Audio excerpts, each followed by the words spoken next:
Assalamualaikum warahmatullahi wabarakatuh. Ketemu lagi bersama Sastri Bakri. Alhamdulillah hari ini kita kedatangan seorang tamu yang luar biasa, Muhammad Subhan.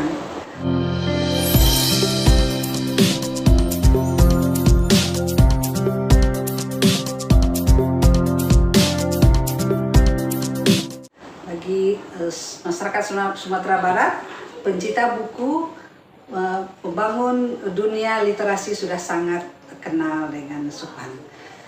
Seorang penulis, penyair juga, walaupun tidak mau mengakuinya sebagai penyair, penulis puisi, penulis novel, penggiat literasi, dan aktivis sosial. Sering juga menjadi juri ya di mana-mana. Ada 3 pertanyaan nih, Subhan. Pertama, saya kenal nih Subhan nih sudah lama nih ketika menjadi pengelola rumah puisi Taufik Ismail. Rumah puisi Taufik Ismail. Dan kemudian kita melakukan kerjasama ya, membuat lomba puisi yang pesertanya banyak banget ya. Bukan, itu sudah kegiatan kedua. Yang pertama itu adalah Nomera Nusantara Melayu Raya. Luar biasa. Nah, pertanyaan saya yang pertama adalah kenapa nih Subhan sebagai penulis ya aktif banget saya lihat membangun komunitas termasuk Teras Talenta, mendorong orang supaya membangun banyak taman-taman bacaan itu. Apa sih manfaatnya untuk Subhan itu apa tuh? Apakah dapat duit? Apakah dapat penghargaan atau apa? Karena yang saya lihat yang dapat penghargaan itu anak-anak didiknya semua. Pertemuan dengan Sastri Bakri saya kira udah sekitar hampir 10 tahun juga ya. Sejak 2011, 2012 kita mengadakan temu sastrawan Nusantara Melayu Raya di Padang yang melibatkan lebih kurang 200-an sastrawan. Hampir 300 kan yang daftar ya. Itu dan itu luar biasa. Dari itu Malaysia, Thailand, Indonesia dan Brunei Darussalam di Padang. Nah, ketika itu saya di penghujung tugas di rumah puisi Taufik Ismail. Nah, sebenarnya pertanyaan ini tadi itu adalah ketika saya tidak lagi bekerja sebagai wartawan, tidak lagi bekerja sebagai wartawan juga sebagai manajer di rumah puisi Taufik Ismail. Dan humasnya Sumber Talenta loh. Aktif sekali ya, dan jadi humas Sumber Talenta sampai ke luar negeri.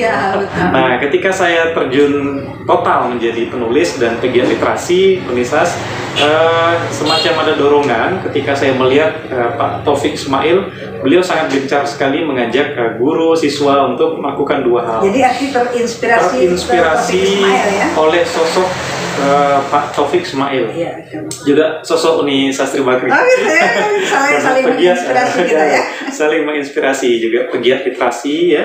Nah, jadi Pak Taufik selalu mengkampanyekan generasi muda kita rabun membaca, pincang menulis.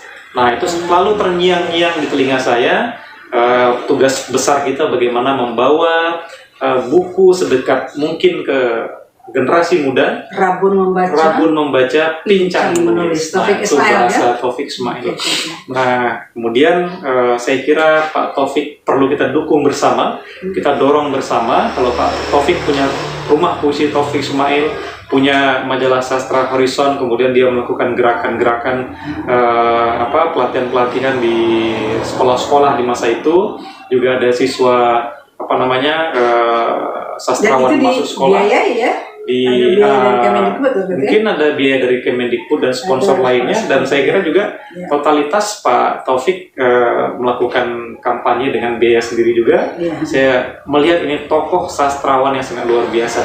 Jadi dari gerakan yang dilakukan oleh Pak Taufik, saya terinspirasi dari beliau, terjun ke masyarakat, ke sekolah, melakukan 2 hal saja, mengajak masyarakat untuk membaca, menulis, walaupun tadi kata Uni, uang dari mana gitu ya. Nah, uang dari mana tentu saja kalau berbicara soal uang, soal rezeki itu pintunya tidak akan tertukar dan pintunya bisa datang dari mana saja. Nah, jadi sebenarnya ketika kita memberi, mungkin saja apa yang kita berikan kepada si A, belum tentu si A itu akan memberikan kepada kita besok. Tapi bisa saja dari B, C, D, dan itu sudah saya alami, dan Unisa saya kira juga sudah mengalaminya. Oh ya betul, Iya. luar biasa. Tapi kan setelah dari rumah puisi kemudian mulai sharing ilmu ke mana-mana, itu gimana tuh? Menawarkan diri kita tuh gimana tuh? Tidak, saya tidak pernah menawarkan diri saya, tidak Tapi pernah orang tahu. tidak pernah membuat proposal. Nah, saya kira jasa media sosial sangat besar sekali. Oke. Ya, jadi setiap kegiatan saya kodak, saya foto, kemudian saya bikin narasi semenarik mungkin karena saya basic yang wartawan dulu.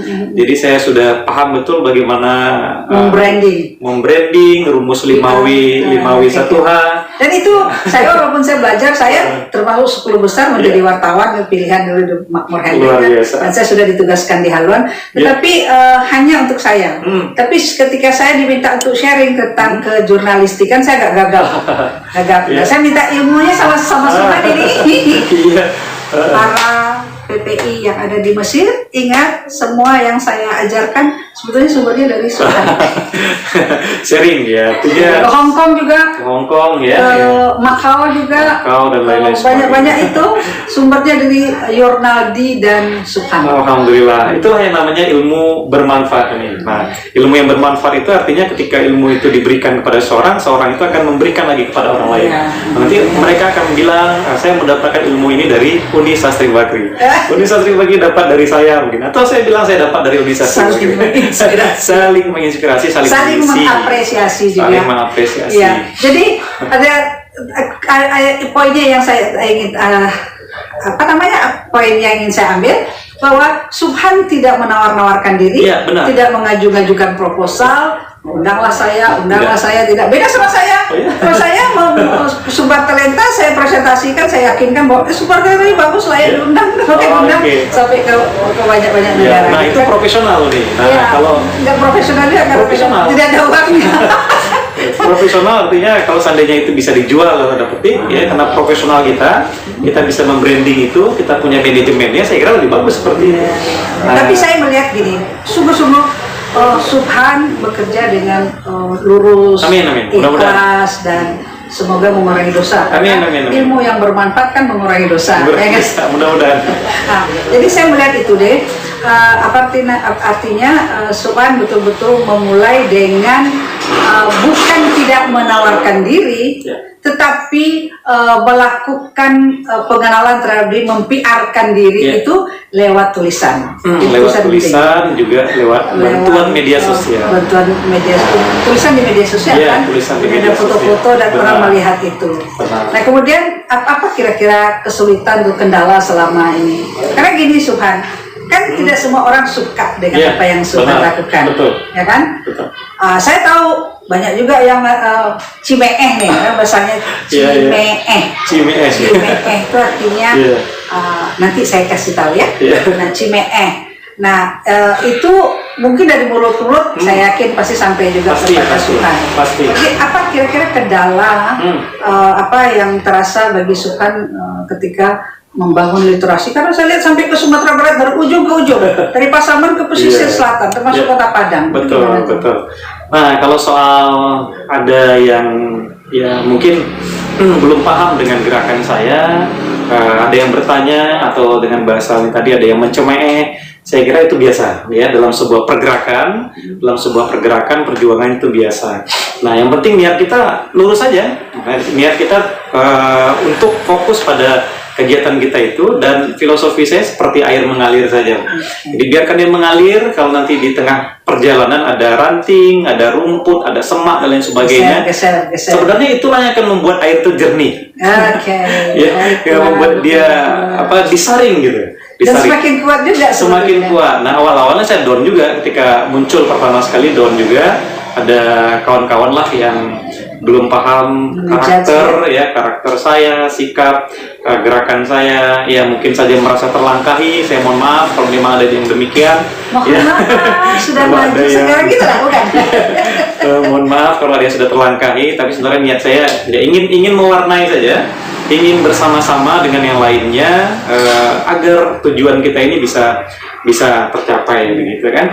Mungkin jalan kita berbeda-beda ya, mau ke Padang mungkin jalannya dari Solo dulu, atau naik kapal laut dari Tiku misalnya kan, atau naik pesawat terbang dari mana begitu sampai juga di Padang. Nah, tujuan tidak satu jalan ke Roma ya? Tidak satu jalan ke Roma, tapi tujuan kita sama. Tujuannya sama. Itu bagaimana membangun budaya literasi sehingga ya sekurang-kurangnya untuk kita dan orang-orang terdekat kita mereka bisa mendapatkan manfaat dari gerakan literasi itu. Ya, jadi memang di tengah justru kita kuat di tengah banyaknya cemeh, hujatan, tekanan dan segala macam. Belum lagi persoalan keluarga ya kan, persoalan kehidupan yang membuat kita mesti ada strong power. Nah, kemudian ya, terus apa namanya? Kira-kira sampai saat sekarang saya banyak kau tanya nih, semuanya tuh mengidolakan Subhan. Cemburu enggak? Aminnya. Nah, aminnya. Iya. Nah, jadi salah satu kekuatan saya adalah keluarga. Harta yang paling berharga adalah keluarga. Nah, jadi pertama saya di rumah saya ada ibu, ya. Saya ibu, alhamdulillah, anugerah saya juga yang pertama. Beliau masih ada dan saya selalu minta doa, mudah-mudahan didoakan. Juga ada istri, ada anak, Pasha, yang mereka juga paham dengan pekerjaan saya gitu. Kalau seandainya mereka nggak paham, pergi ke sini, pergi ke sini, pulang sini. Kalau orang kan bisnismen, pergi ke situ, pulang dari situ dibawa uang banyak. Benar. Atau politikus, halal apa tidak halal duitnya, pokoknya dia bawa uang gitu kan. Nah, ini kita tidak. Lurus-lurus walaupun sedikit tapi halal. Amin. Surga. Amin. Surga harapan. Nah, kembali nanti Uni, karena sudah mendapat dukungan keluarga itu ya. Jalan kita mudah, pikiran kita tenang, kemudian ya terbuka saja rezeki itu. Ya banyaklah novel Rumah di Tengah Sawah, Rinai Kabut Singgalang. Rinai Kabut Singgalang itu Rinai Kabut Singgalang saya baca itu kayak baca buku karya-karya lama atau mesti masukkan ke dalam buku lama. Nah, sebenarnya novel itu semacam eksperimen saja. Saya melihat pembaca apakah masih suka dengan gaya-gaya bahasa seperti itu. Nah, karena ada pembaca tua kita gitu kan. Nah, ternyata ketika novel itu terbit mendapat apresiasi juga, walaupun sebagian kawan-kawan yang sudah kontemporer gaya mereka, ya tentu mereka tidak menerima ada novel seperti ini. Seperti yang kayak laut ya. Saya kira itu apresiasi dari. Tapi baguslah untuk tampil pertama berbeda gitu kan ya, ada unsur kesengajaan juga itu. Sebenarnya kesengaja. Saya mau menguji. Dan itu gak gampang loh. Iya. Kan kalau Rifai Mahlaut menuliskan seorang pemuda, dia tidak mengatakan seorang pemuda, tapi satu orang pemuda. Orang pemuda, ya. Nah, karena di novel kedua saya tidak lagi menggunakan bahasa itu, Rumah di Tengah Sawah, dan 2017 itu menang di Book Writer makanya kan. Alhamdulillah. Hebat loh. Saya di Book Writer itu buku saya di endorse, menurut saya ini gimana ya model buku, tapi udahlah. Saya sempat hadir juga kan buku saya didiskusikan di situ. Oke, terakhir itu sudah kerja keras nih, Subhan, sudah diapresiasi banyak, termasuk pemerintah kota juga sudah mengapresiasi. Ke depan ini kira-kira gimana nih? Kan kemarin ini corona kita nih, corona saya mungkin karena di pemerintah menjadi narasumber di pemerintahan, tapi di non ASN di luar itu adalah tambah-tambahan gitu kan ya. Tapi kalau kemarin ini kan tidak bisa menjadi jadi narasumber, padahal sumber kita kan dari jadi narasumber itu gimana tuh? Iya, benar. Ini sebetulnya pertanyaannya tambahan yang pertanyaan ketiga saya sebetulnya adalah apa sih visi ke depan gitu. Tapi sebelum itu, nah ini dulu. Iya, jadi sebenarnya bukan saja saya, termasuk juga Uni dan banyak lagi seniman-seniman penulis yang juga sangat terpukul dengan dampak. Ya kan ada aktor virtual, penyanyi virtual, semuanya. Ini kalau penulis virtual memang dari dulu virtual ya. Karena memanfaatkan media sosial dan web juga semuanya ya kan.